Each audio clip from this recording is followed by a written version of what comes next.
Zingatia mambo manne kama umepitia heartbreak na unataka kurudi sawa. Jambo la 4 ndiko kwenye uponyaji wenyewe. La kwanza, kubali kwamba swala lishatokea. There is nothing you can change. La pili, ruhusu hisia zako zionekane. Sehemu ya kulia, lia.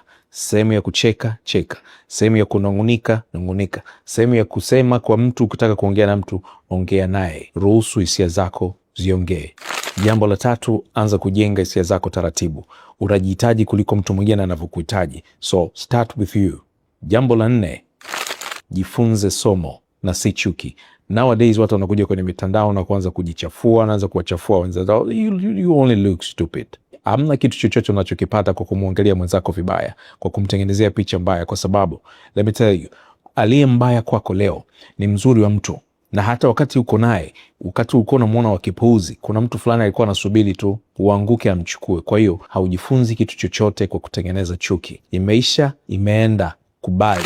Na mwisho na ambalo ni bonus ni kwamba ushindi sio kurudi kwake, bali kujifunza kujipenda tena. Started from the bottom, now we're here.